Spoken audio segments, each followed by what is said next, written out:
கடந்த ஏப்ரல் 2 அன்று தமிழக சட்டப்பேரவையில் தமிழக முதலமைச்சர் மு.க.ஸ்டாலின் அவர்கள் ஒரு அரசினர் தனி தீர்மானத்தை கொண்டு வராரு. அது என்ன தனி தீர்மானம்னா, மீனவர்கள் தொடர்ந்து இலங்கை கடற்படையினரால் கைது செய்யப்படுவது, அவருடைய படகுகள் பறிமுதல் செய்யப்படுவது, அவர்கள் அங்க அபராதம் விதிக்கப்படுவது போன்ற பிரச்சனைகளுக்கெல்லாம் ஒரே தீர்வு, சரியான வழி அப்படிங்கிறது கச்சத்தீவை மீட்டெடுப்பதுதான் அப்படிங்கிறத அரசினர் தனி தீர்மானமாக முன்மொழிகிறாரு. தமிழ்நாட்டு மீனவர்களின் பாரம்பரிய மீன்பிடி உரிமைகளை நிலைநாட்டிடவும், இலங்கை கடற்படையால் தமிழ்நாட்டு மீனவர்களுக்கு ஏற்படும் அனைத்து இன்னல்களை போக்கிடவும் கச்சத்தீவை மீண்டும் பெறுவதே நிரந்தர தீர்வாக அமையும். இதனை கருத்தில் கொண்டு இந்திய இலங்கை ஒப்பந்தத்தை மறுபரிசீலனை செய்து கச்சத்தீவை திரும்பப் பெறுவதற்கான அனைத்து நடவடிக்கைகளையும் ஒன்றிய அரசு உடனடியாக மேற்கொள்ள வேண்டும் என்றும், அரசு முறை பயணமாக இலங்கை செல்லும் மாண்புமிகு இந்திய பிரதமர் அவர்கள் அந்நாட்டு அரசுடன் பேசி இலங்கை சிறையில் வாடும் நம் நாட்டு மீனவர்களையும் அவரது படகுகளையும் நல்லெண்ண அடிப்படையில் விடுதலை செய்து மீட்டு கொண்டு வர வேண்டும் என்று இப்பேரவை வலியுறுத்துகிறது என்ற தீர்மானத்தை நான் முன்மொழிகிறேன். அந்த தீர்மானம் குரல் வாக்கெடுப்புக்கு விடப்பட்டு ஒருமனதாக நிறைவேறுது. இந்த தீர்மானம் சட்டப்பேரவையில் கொண்டு வரப்பட்ட போதும் சரி, சட்டப்பேரவைக்கு வெளியே வந்தும் சரி, தமிழ்நாடு காங்கிரஸ் கமிட்டியினுடைய தலைவர் செல்வ பெருந்தகை அவர்கள் வெளியே பேசுறாரு. சட்டப்பேரவைக்குள்ளேயும் பேசினார். அவர் பேசிய போது, அவர் பேசிய பேச்சையெல்லாம் கேட்டவர்களுக்கு தெரியும், அவருக்கு மண்டையில கொஞ்சமாவது முடி நிறைய இருக்கு. ஆனால் அந்த மூளை பெருந்தகைன்னு பேர் வச்சிருக்கிறாரே, பெருந்தொகை அளவுக்கு மூளை இல்லைன்னா கூட சிறுதொகை அளவுக்கு, ஒரு குறுந்தொகை அளவுக்காவது மூளை இருக்குமா அப்படிங்கிற கேள்வியை வர வைக்கிற மாதிரி தான் அவர் பேசினார். நருந்தொகை, ஒரு பிச்சு போட்ட காயில் துண்டு அளவுக்கு கூட அவருக்கு மூளை இல்லை அப்படின்னு மற்றவர்களுக்கு உணர்த்தும் வண்ணம் தான் அவருடைய பேச்சு இருந்துச்சு. ஏன் இப்படி காட்டமாக விமர்சிக்கிறீங்க, ஏன் இவ்வளவு கடுமையான சொற்களை பயன்படுத்துறீங்க அப்படின்னு உங்களுக்கு யாருக்காவது கேள்விகள் எழுந்துச்சுன்னா எழுணுங்கிறதுக்காக தான் விமர்சிக்கிறேன். ஏன்னா இவர்கள் தொடர்ந்து சொல்லி வரக்கூடிய ஒரு பொய், திமுக, அதிமுக, காங்கிரஸ், பாஜக போன்ற எல்லோரும் தொடர்ந்து சொல்லி வரக்கூடிய ஒரு பொய் என்னன்னா, 1974 தான் ஒப்பந்தம் போட்டு கச்சத்தீவை இலங்கைக்கு இந்தியா தாரை வார்த்தது. அதற்கு முன்புலாம் நம்ம கிட்ட தான் இருந்துச்சு, நாம தான் பத்திரமா பார்த்துக்கிட்டோம் அப்படிங்கிற ஒரு முதன்மையான பொய். இவர்கள் கச்சத்தீவை இலங்கைக்கு தாரை வார்த்தார்கள் என்பதை விட இலங்கை ஆக்கிரமிப்பதை வேடிக்கை பார்த்தார்கள். அதுக்கு எந்த விதமான கவனமும் செலுத்தாமல், நீ ஆக்கிரமிச்சா அவர் ஆக்கிரமிச்சுட்டு போப்பா அப்படின்னு விட்டு வேடிக்கை பார்த்தாங்க அப்படின்னு சொல்றதுதான் உண்மையாக இருக்கும். இந்த வரலாற்று உண்மையை தமிழர்கள் நம்மிடமிருந்து மறைத்து 74 தான் நாங்கள் ஒப்பந்தம் போட்டு கொடுத்தோம் அப்படிங்கிற பொய்யை மீண்டும் மீண்டும் சொல்றாங்க. அதுலயும் செல்வ பெருந்தகை, நாங்கள் வெறும் 285 ஏக்கர் வெறும் தண்ணி இல்லாத வானம் பார்த்த பூமியான கச்சத்தீவை கொடுத்துட்டு வாஜ்பேங்க் அப்படிங்கிற அந்த 25 லட்சம் ஏக்கர் கொண்ட ஒரு பெரும் கடல் வளம் மிக்க ஒரு இடத்த நாங்கள் வாங்கிட்டோம், இது இந்திரா காந்தியோட ராஜதந்திர செயல், இந்திரா காந்தி ஒரு பெரிய ராஜதந்திரி, ஒரு ராஜமுந்திரி அப்படின்லாம் கதை விடுறாரு. இந்த கதைகளுக்கெல்லாம் முற்றுப்புள்ளி வைக்கும் விதமாக இது ஒரு ஆதாரபூர்வமான பதிவாக இருக்கும்.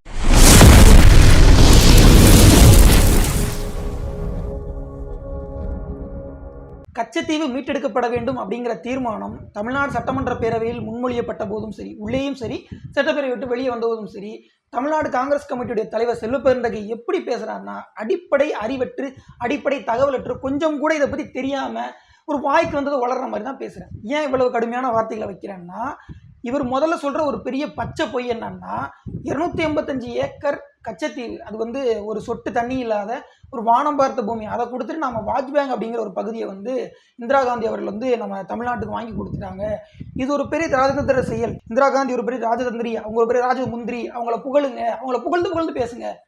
புகழணும் அப்படின்னு ஆசை இருந்தா செல்வ பெருந்தகை புகழ்ந்து பேசட்டும். ஏன்னா அவருக்கு தான் காங்கிரஸ்ல பதவி வேணுங்கிற ஆசை இருக்கு, தேவை இருக்கு, அவர் புகழ்ந்து பேசலாம். நம்முடைய உரிமைகளை விட்டு கொடுத்த, நம்முடைய உரிமைகளை சர்வாதிகாரி போல் பறித்து இலங்கைக்கு கொடுத்த ஒரு சர்வாதிகாரியான இந்திரா காந்தியை புகழ்ந்து பேச முடியாது. 282 ஏக்கர் குடிக்க தண்ணி கூட இல்லாத ஒரு வானம் பார்த்த பூமியை ஒரு சின்ன இடத்த கொடுத்துட்டு அண்ணன் இந்திரா காந்தி இந்தியாவிற்கு எத்தனை லட்சம் ஏக்கரை பெற்றெடுத்திருக்கிறார். ஒரு அக்ரிமெண்ட்டை பார்க்க கூடாது, 2 அக்ரிமெண்ட், 2 அக்ரிமெண்ட்டை பார்க்கணும். இப்பவும் சரிதான். இல்ல நாங்க எப்பவுமே அதை வித்ரா பண்ணலாம், அப்பவும் சரிதான். செல்வ பெருந்தகை சொல்றாரு, கச்சத்தீவு அப்படிங்கிறது 285 ஏக்கர் 20 சென்ட் நிலம், ஒரு சொட்டு தண்ணி கூட இல்லாத இடம், இது வானம் பார்த்த பூமி, யாருமே ஆள் அரவமற்ற ஒரு இடம் அப்படின்னு குழுகிற. முதல்ல ராமேஸ்வரத்தில் இருக்கக்கூடிய ராமநாத சுவாமி மலைவளர் காதலி அம்மனுடைய அந்த கோவிலினுடைய நந்தவனம் அது எங்க இருக்கு தெரியுமா? கச்சத்தீவுல இருக்கு. அதுபோக இந்த கச்சத்தீவினுடைய ஒட்டுமொத்த வரவு செலவு கணக்கு எழுதுறதுக்காக ராமநாதபுரம் சேதுபதி இல்லத்தினுடைய ராமநாத விலாசத்தில் இருக்கக்கூடிய ஒரு தனி எழுத்தர் நியமிக்கப்பட்டிருந்தார். அது செல்வ பெருந்தகை தெரியுமா? சரி, அது மட்டும் கிடையாது. இந்த ராமநாத சுவாமி கோவிலினுடைய அந்த கால்நடைகள் வளர்ப்பதற்கான மேய்ச்சல் நிலம் எங்க இருந்துச்சு தெரியுமா? கச்சத்தீவுல இருந்துச்சு. அந்த கால்நடைகள் வளர்ப்பதற்கான மேய்ச்சல் நிலம் கச்சத்தீவுல இருந்துச்சு. அந்த ராமேஸ்வரம் கோவிலுக்கு உண்டான அந்த பூக்களை தரக்கூடிய நந்தவனம் கச்சத்தீவுல இருந்துச்சு. அந்த கால்நடைகளுடைய அந்த பால் மற்றும் பஞ்சகவியங்கள் மூலமாகத்தான் ராமேஸ்வரம் கோவிலினுடைய மற்ற தேவைகளும் தீர்க்கப்பட்டது. இது எதுவுமே தெரியாம கொஞ்சம் கூட வரலாற்று அறிவற்ற ஒரு பேச்சைத்தான் செல்வ பெருந்தகை அவர்கள் பேசியிருக்கிறார். இந்த இடத்த கொடுத்துட்டு வாஜ்பேங்க் அப்படிங்கிற 25 லட்சம் ஏக்கர் கொண்ட ஒரு பரப்பளவு கொண்ட ஒரு பகுதியை நாம கைப்பற்றிட்டோம், இது இந்திரா காந்தியுடைய இன்னொரு ராஜதந்திர செயல் அப்படின்னு பேசுறாரு. இலங்கையிலிருந்து வாஜ்பேங்குக்குமான அந்த தொலைவு அப்படிங்கிறது எவ்வளவுன்னு பார்த்தீங்கன்னா கிட்டத்தட்ட 189 கிலோமீட்டர், அதாவது 102 நாட்டிக்கல் மைல், 102 கடல் மைல் அளவு கொழும்புவுக்கும் இந்த வாஜ்பேங்குக்குமான தொலைவு இருக்குது. ஆனால் இதற்கும் கன்னியாகுமரிக்குமான தொலைவு எவ்வளவு தெரியுமா? வெறும் 49.6 கிலோமீட்டர் தான். 189 கிலோமீட்டர் எங்க இருக்கு, 49.6 கிலோமீட்டர் எங்க இருக்கு? அப்போ இதுவும் கூட இந்தியாவுக்கும் கன்னியாகுமரிக்கும் தமிழ்நாட்டுக்கும் தான் நியாயமாக சேர வேண்டிய இந்த பகுதி. ஆனால் அதை விட அதிக தொலைவு கொண்ட இலங்கைக்கு இது சேரும்னு சொல்லி இதை இலங்கையிலிருந்து நாம வாங்கிட்டோம் அப்படின்னு சொல்றது எவ்வளவு கண்மூடித்தனமான செயல், இது எவ்வளவு பெரிய கண்டுடைப்பு, இது எவ்வளவு பெரிய பொய். இந்த பொய்யை சொல்லிட்டு நாம அவங்க கிட்ட இருந்து வாஜ்பேங்கை வாங்கிட்டோம் அப்படின்னு சொல்றது எவ்வளவு ஏமாற்றக்கூடிய செயல். இந்தியாவினுடைய ஒரு பகுதி இலங்கைக்கோ அல்லது எந்த ஒரு நாட்டிற்கோ வழங்கப்பட வேண்டும் என்றால் அது நாடாளுமன்றத்தில் தீர்மானம் நிறைவேற்றப்பட்டு ஒரு சட்ட திருத்தம் கொண்டு வரப்பட்டு அதன் மூலமாகத்தான் வழங்கப்பட வேண்டும். இது இந்திய அரசியலமைப்பு சட்டம் சொல்லக்கூடிய அடிப்படை விதி. அந்த அரசியலமைப்பு சட்ட கூறுகளை பின்பற்றாமல் தான் என்னமோ தன்னுடைய அப்பா வீட்டு சொத்தை, தன்னுடைய நேருவினுடைய வீட்டு சொத்தை எடுத்து கொடுக்குற மாதிரி அம்மையார் இந்திரா காந்தி அவர்கள் இந்த கச்சத்தீவை எடுத்து இலங்கைக்கு தாரை வார்த்திருக்கிறார். சரி, இந்த இலங்கைக்கு தாரை வார்ப்பதற்கு முன்பு இது யாருடைய கட்டுப்பாட்டுக்குள்ள இருந்துச்சு அப்படிங்கிற ஒரு கேள்வி இருக்குல்ல. இது இலங்கையினுடைய கட்டுப்பாட்டுக்கு போவதற்கு முன்பு இந்தியாவுடைய கட்டுப்பாட்டுக்குள்ள இல்லை. அதனாலதான் சொல்றேன், இது இலங்கை கொஞ்சம் கொஞ்சமாக ஆக்கிரமித்த தீவு. அதற்கு பிறகு நீங்கள் அதை சட்டப்பூர்வமாக்கினீர்கள், அதுவும் அன்கான்ஸ்டியூஷனலா சட்டப்பூர்வமாக்கிறீங்க. அதுதான் இருக்கிறதே பெரிய கொடுமை. 1954 ஜான் கொத்தலவாலா இலங்கையுடைய பிரதமராக இருக்கார். இந்தியாவுடைய பிரதமராக இருந்தவர் நேரு அவர்கள். நேருவினுடைய ஆட்சி காலத்துல இலங்கை அரசனோடு பேச்சுவார்த்தைகள் நடந்திருக்கு. இந்த பேச்சுவார்த்தையின் போது இலங்கை அரசு தெளிவாக தெரிந்து கொண்டது என்னன்னா, இவர்களுக்கு தமிழர்களுடைய உரிமைகள் மீதோ எல்லைகள் மீதோ எந்த விதமான கவனமும் இல்லை, இந்த நேருடைய அரசுக்கு இல்லை. அதனால நாம இஷ்டம் போல இந்த இடத்தை ஆக்கிரமிக்கலாம் அப்படிங்கிற ஒரு துணிச்சலோட 1955 74 தான் இவங்க ஒப்பந்தம் போட்டு கொடுக்குறாங்க. ஆனா 1955 இலங்கை அரசு முதலில் கச்சத்தீவில் போர் பயிற்சி செய்யறேன்னு சொல்லி உள்ள இறங்குறாங்க. அப்போது இவங்க கண்டிக்கிறேன்னு வெறும் வாய்ஸ் ஓவரால் தான் விட்டாங்க. இவங்க தங்களுடைய இந்திய ராணுவத்தை அனுப்பி அந்த பகுதியை தங்களுடைய கட்டுப்பாட்டுக்குள்ள கொண்டு வரக்கூடிய எந்த முயற்சியும் செய்யவில்லை. 1956 மார்ச் மாதத்துல மீண்டும் இதே இலங்கை ராணுவம் அங்க நாங்க போர் பயிற்சி செய்யறோம்னு சொல்லிட்டு இறங்குறாங்க. அப்போ இந்திய அரசு சொல்லுது, முதல்ல போர் பயிற்சியை ஒத்தி போட்டுட்டு பேச்சுவார்த்தைக்கு வாங்க அப்படின்னு. இலங்கை அரசு என்ன சொல்லுதுன்னா, நாம பேசுவோம், ஆனால் கச்சத்தீவு எங்களுடையது, பேச்சுவார்த்தை நடத்தலாம், ஆனா கச்சத்தீவு எங்களோடதான்ப்பா அப்படின்னு சொல்லி அவன் சொல்றான். முதல்லயே இதை நீங்க கண்ட்ரோல்ல எடுத்திருந்தீங்கன்னா, முதல்லயே இந்த கச்சத்தீவை உங்களுடைய கட்டுப்பாட்டுல கொண்டு வந்திருந்தா இப்படி அவன் பேசியிருப்பானா? இது செய்தது யாரு, இந்த பிழையை செய்தது யாரு? இந்திரா காந்தி இல்ல, அவருடைய அப்பா நேரு, ஜவஹர்லால் நேரு, இந்தியாவுடைய சிறந்த பிரதமர் என்று போற்றப்படக்கூடியவர் பண்ணின வேலை இது. இதை செய்யலாமா? இதற்கு பிறகு திருச்சியினுடைய நாடாளுமன்ற உறுப்பினர், பொது உடைமை கட்சியை சேர்ந்தவர், அன்றைய கம்யூனிஸ்ட் பார்ட்டி ஆஃப் இந்தியாவுடைய நாடாளுமன்ற உறுப்பினர் அனந்தன் நம்பியார், அவர் நாடாளுமன்றத்தில் இது குறித்து கேள்வி எழுப்புறாரு. அப்போது நேருடைய அரசாங்கம் சொன்ன பதில் என்ன தெரியுமா? போதிய செய்திகள் இந்த விவகாரம் பற்றி இந்திய அரசிடம் இல்லை. கச்சத்தீவு பற்றிய குறிப்பேடுகளை ஆராய்ந்து கொண்டுள்ளோம். இந்த சின்னஞ்சிறு தீவு பற்றி இரு நாடுகளும் போராட வேண்டும் என்ற கேள்விக்கே இடமில்லை. கச்சத்தீவு சிக்கலால் இந்தியாவின் தன்மானம் இழக்கப்படவில்லை. சிங்கள நாடு நம்ம அண்டை நாடு, அவர்களுடன் உறவோடே இருப்போமே அப்படின்னு சொல்றாங்க. அன்றைக்கு தன்மானம் இழக்கப்படவில்லைன்னு அவங்க சொன்னது 1956. தமிழர்களுடைய தன்மானமும் தமிழருடைய கச்சத்தீவு சார்ந்த கடல் உரிமையும் இழந்தது 1974 ஐயா நேருவினுடைய தவப்புதல்வி அம்மையார் இந்திரா காந்தியுடைய ஆட்சியும் போது. சரி, இதெல்லாம் காங்கிரஸ் செய்த துரோகங்கள், காங்கிரஸ் செய்த பாவங்கள்னு சொன்னா, அதற்கு பிறகு 1967 தமிழ்நாட்டில் திமுக ஆட்சிக்கு வருது. 1968 பிப்ரவரி மாத இறுதியில மீண்டும் கச்சத்தீவுல இலங்கை கால் பதித்து தீவு என்னுடையதுன்னு பேசுறான். எப்போ? பேரறிஞர் அண்ணான்னு இவங்க சொல்ற லாட்டரி சீட்டு வித்தால்தான் தமிழக அரசை நடத்த முடியும் என்று சொல்லுகின்ற அண்ணாதுரை ஆட்சியில் இருந்த போது அப்பா அவன் திரும்பவும் கச்சத்தீவு என்னுடையதுன்னு சொல்றான். இவங்க ஏதாவது பேசினாங்களான்னு கேட்டா கிடையாது. திமுகவுடைய சட்டமன்ற உறுப்பினர்களுடைய எண்ணிக்கை அப்ப எவ்வளவு தெரியுமா? 138 சட்டமன்ற உறுப்பினர்கள். ஆனா சம்யுக்த சோசியலிஸ்ட் கட்சியை சேர்ந்த வெறும் 2 சட்டமன்ற உறுப்பினர்கள் அவங்க கச்சத்தீவை பத்தி பேசணும்னு சொல்லிட்டு ஒத்திவைப்பு தீர்மானம் கொண்டு வராங்க. அந்த 2 சட்டமன்ற உறுப்பினர்கள் சொன்னதை கேட்டு 1968 இதை திமுக பேசியிருந்தால் 74 அந்த தீவை அவங்க இழந்திருக்க மாட்டாங்க. ஆனா அதை விட்டுட்டு நாங்க 74 எவ்வளவு பேசணும் தெரியுமா? ராச்செலி நாடாளுமன்றத்தில் என்னென்ன பேசினார் தெரியுமா? நாஞ்சில் மனோகர் என்னென்ன பேசினார் தெரியுமா அப்படின்னு உண்மையாகவே அந்த இடத்தில் சரியாக பேசினது ரெண்டு பேர் தான். ஒன்று முகமது ஷெரீப் என்ற பெரியகுளம் நாடாளுமன்ற உறுப்பினர், அவர் அதற்கு முன்பு ராமநாதபுரம் நாடாளுமன்ற உறுப்பினராக இருந்திருக்கிறார், முஸ்லீம் லீக்கினுடைய நாடாளுமன்ற உறுப்பினர். அதே நேரத்தில் PK மூக்கையா தேவர் அன்றைக்கு நாடாளுமன்ற ராமநாதபுரம் மக்களவை தொகுதி உறுப்பினராக இருந்தவர். அவர் தான் இதை அன்கான்ஸ்டியூஷனல், நீங்கள் பேசும்போது ஜனநாயகவாதிகள் போல் நடந்து கொண்டு மற்றபடி நடந்து கொள்ளும் போது ஒரு சர்வாதிகாரி போல நடந்து கொள்கிறீர்கள் அப்படின்னு மிக தெளிவாக நாடாளுமன்றத்தில் பேசுறாங்க. அவர்கள் தான் இதை அடிப்படையாக பேசுவதற்கு தார்மீக உரிமை உடையவர்கள். நீங்க ஆளும் கட்சியாக இருந்து கொண்டு இதற்கு எந்த விதமான நடவடிக்கையும் எடுக்காம இருக்கீங்களே. 1968 கச்சத்தீவு தன்னுடையதுன்னு இலங்கை உரிமை கொண்டாடிய பிறகு 1971 74 வரையிலான 4 ஆண்டுகளுக்கு இலங்கை கச்சத்தீவை முழுமையாக ஆக்கிரமித்து விட்டது. இலங்கையுடைய முப்படைகளும் கச்சத்தீவை ஆக்கிரமித்து தான் இருந்தது. இலங்கையுடைய ராணுவ ஹெலிகாப்டர் கச்சத்தீவை சுத்திக்கிட்டே இருக்கும். இலங்கையினுடைய அந்த கஜபாகு என்கின்ற போர்க்கப்பல் கச்சத்தீவினுடைய ஒரு பகுதியில் நிலைநிறுத்தப்பட்டிருந்தது. இதுபோக இலங்கையினுடைய இராணுவ வீரர்கள், காவல் படையினர் எல்லாரும் கச்சத்தீவுக்குள்ள உழவிக்கிட்டே இருந்தாங்க. அந்தோனியார் தேவாலய திருவிழாவின் போது கூட அவர்கள் அங்கே இருந்தார்கள். 1974 ஜூன் மாதத்துல தான் இவங்க ஒப்பந்தம் போடுறாங்க. ஆனால் 1974 ஜனவரி மாதத்தில் யாழ்ப்பாணத்தில் ஒரு தமிழராய்ச்சி மாநாடு, உலக தமிழராய்ச்சி மாநாடு நடக்குது. அந்த மாநாட்டுக்கு போனவர்கள் அதற்கு முன்பு கச்சத்தீவுக்கு போனாங்க. அங்கே இருக்கக்கூடிய இலங்கை இராணுவ ஹெலிகாப்டர்களை, இலங்கை போர்க்கப்பல்களை பார்க்குறாங்க. இதையெல்லாம் அன்றைக்கு தெளிவாக பார்த்து அதற்கு பின்பு கச்சத்தீவு குறித்து முழுமையாக ஆய்ந்து எழுதியவர் தான் ஐயா புலவர் சே. ராசு அவர்கள். அவர் எழுதிய நூல் தான் இந்த நூல். அவர் ஒருத்தர் தான் கச்சத்தீவு பற்றி நூல் எழுதியவர்களே கச்சத்தீவுக்கு சென்று வந்தவர். 1976 இவர்கள் 2 கடிதங்களை தான் பரிமாறிக்கிறாங்க. ஏன்னா அந்த கடிதத்தில் கையெழுத்திட்டவர்கள் யாரும் பிரதமரோ அல்லது வெளியுறவுத்துறை அமைச்சரோ கிடையாது.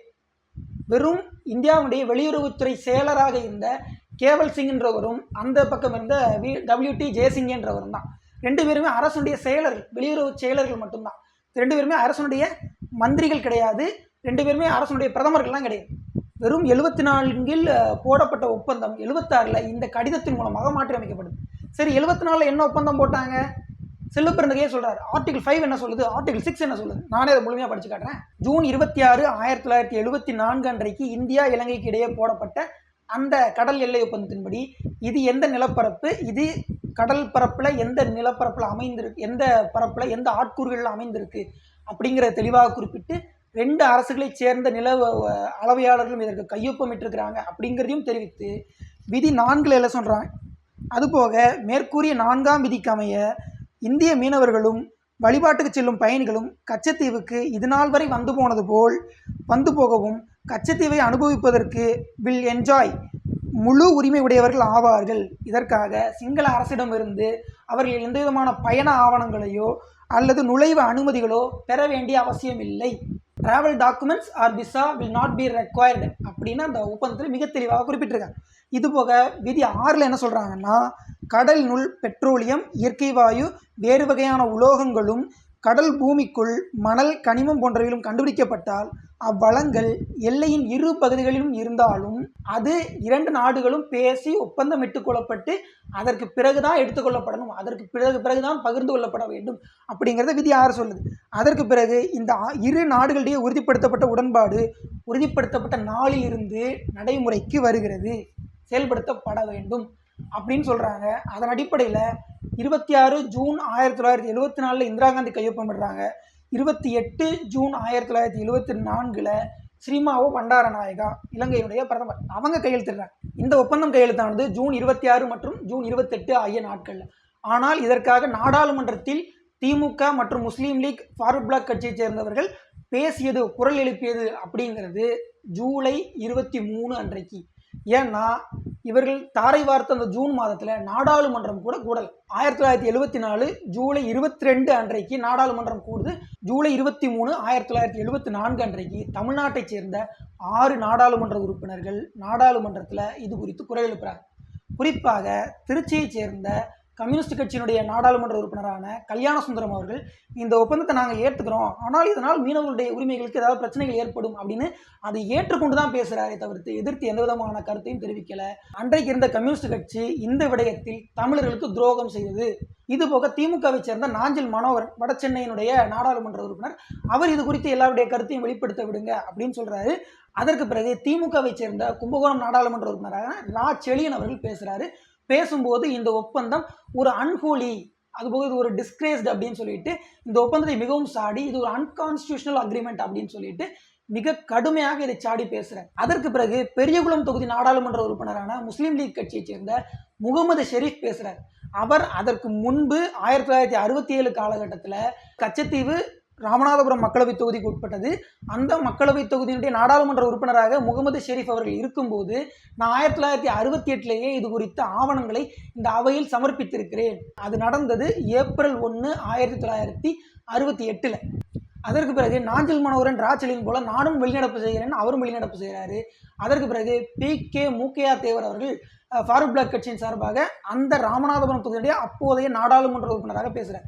இது என்னுடைய தொகுதிக்கு உட்பட்டது, இதை நீங்கள் கொடுத்தது என்பது ஒரு அன்கான்ஸ்டியூஷனல், இது தொடர்பாக நீங்கள் எந்த விதமான பேச்சுவார்த்தையும் நடத்தவில்லை, மீனவர்கள் பதட்டத்தில் இருக்கிறார்கள், மீனவர்களுடைய எதிர்காலம் கேள்விக்குறியாகி இருக்கிறது, இதன் மூலமாக ஒட்டுமொத்த தமிழர்களுடைய உரிமைகளையும் தமிழர்களுடைய கடல் உரிமைகளை நீங்கள் அடகு வைத்து விட்டீர்கள் அப்படின்னு நீங்கள் எங்களுக்கு துரோகம் அளித்து விட்டீர்கள் கடுமையாக சாடி பேசுறேன். அன்றைக்கு வெளியுறவுத்துறை அமைச்சராக இருந்த சரண் சிங் சொல்றாரு, இலங்கையிலிருந்து கச்சத்தீவுக்கு 10 மைல் தான் தொலைவு, ஆனால் தமிழ்நாட்டிலிருந்து கச்சத்தீவுக்கு 12 மைல் தொலைவு அப்படின்னு ஒரு பச்சை பொய்யை நாடாளுமன்றத்திலே பதிவு செய்கிறார். இதற்கு பிறகு 1976 2 வெளியுறவுத்துறை செயலர்களால், இலங்கையினுடைய வெளியுறவுத்துறை செயலர், இந்தியாவுடைய வெளியுறவுத்துறை செயலர் 2 செயலர்கள் மூலமாக ஒரு கடிதங்கள் பரிமாறிக்கொள்ளப்படுது.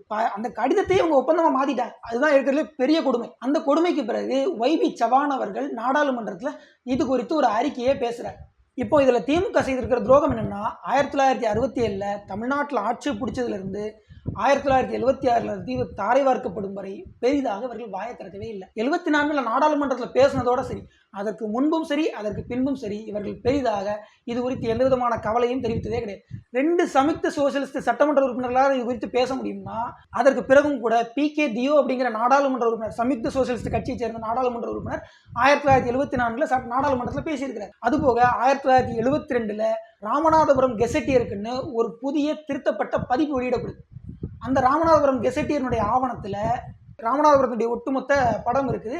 அந்த படத்தில் கச்சத்தீவு இல்லவே இல்லை, காணும். ஆனால் அதற்கு முன்னுரை வழங்கியிருக்கிறார் அன்றைய தமிழக முதலமைச்சர் ஐயா மு கருணாநிதி அவர்கள். இந்த கச்சத்தீவு எங்கன்னு தேடாமலே வழங்கிட்டார்.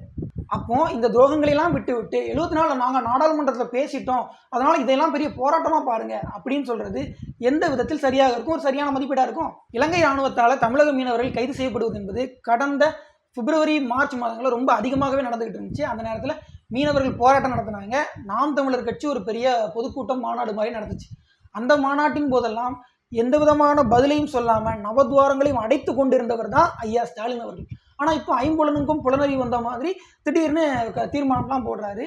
காரணம், திமுக விசஸ் பாஜக அப்படிங்கிற அந்த பொலிட்டிக்கல் நரேஷனை அப்படியே மெயின்டைன் பண்ணுங்கிறதுக்காக இந்த பொய்ப்புள்களை செய்கிறாரு. ஸோ இது நீண்ட நாள் நிலைக்காது. இவர்களுடைய திமுக விசஸ் பாஜக என்கின்ற நாடகம் நீண்ட நாள் செல்லாது. இவர்கள் மறைக்கின்ற பொய்யை, சொல்லுகின்ற பொய்களை நாம் உயிர்த்தெறிந்து கொள்ள வேண்டும், உணர்ந்து கொள்ள வேண்டும். மீண்டும் சந்திப்போம். இது உங்கள் தமிழரசு வலையொலி. நான் உங்கள் சரவணன். நன்றி, வணக்கம்.